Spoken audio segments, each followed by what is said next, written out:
All right, let's take a look at question number 8. So for number 8, we want to find a limit as x approaches infinity of x to the third plus sine x divided by 4 to the x. Now, if you're taking calculus 2, there's an approach you can use to find the value of this limit. But if you haven't taken calculus 2, you're still in calculus AB. There is still another way that you can determine the value of this limit. Okay, uh, evaluating this limit involves the use of the growth rates and also weights. Remember that when you're finding limits involving infinity, if it's top heavy, basically if the growth rate of the top is much faster than that of the bottom, the limit goes to plus or minus infinity depending on the nature of the sign. If it's bottom heavy, basically, if the numerator is growing much faster than the numerator, then the whole thing collapses to just 0. All right? Another thing you want to note is the growth rate of the functions. All right? So we have the logarithmic function as the slowest growing function to infinity, and that's slower than the exponential function x to the a. And then the exponential function, I'm sorry, the power of polynomial function, okay?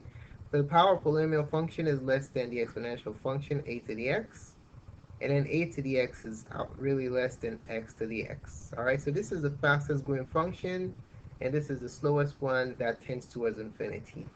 Now, if you take a look at the trig function like sine x, for instance, at infinity, sine x just oscillates between 1 and -1. All right, so there's no point putting it here because it's bounded, whereas these ones tend towards infinity. Okay, so what we're going to do now to evaluate this limit, first thing we're going to do is we're going to take a look at the numerator and the denominator, and we'll ask ourselves which one goes fastest in the numerator and the denominator. If you look at it in the numerator, we have the polynomial function or the power function x to the third, and we have the trig function sine x. Now, which one goes faster at infinity? At infinity, sine just simply oscillates between 1 and -1, whereas x to the third just literally takes off. It keeps getting bigger and bigger forever. So in the numerator, this is what I'm going to focus in on. The denominator 4 to the x stands alone, okay? So let's go ahead and extract those two. So now we're going to have the limit as x approaches infinity of x to the third divided by 4 to the x. Recall, you can only compare growth rates when you're finding the limit as x approaches positive or negative infinity, okay? Because at infinity, a much faster function just really, really separates itself from the rest. Now, if you take a look at this expression I have right here, is the top going faster? Is the bottom going faster, or are they going at the same rate?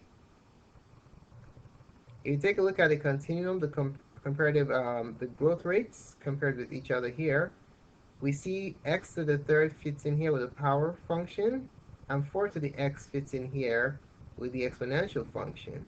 The exponential function grows much faster than the power function at infinity. So that means the denominator grows faster here. So this can be considered as a bottom-heavy function, which means that it's going to collapse to infinity, to 0. All right, it's going to collapse to 0. So another way you can look at it, this can basically be considered as limit as x approaches infinity.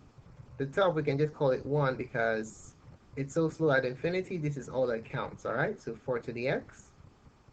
All right, and then plug in infinity there, we have 1 over 4 to the infinity, which is 1 over infinity, which is equal to what? To 0. All right? So you see how the limit collapses to 0 if the denominator function grows much faster than the fastest growing term in the numerator. All right? So there goes your answer.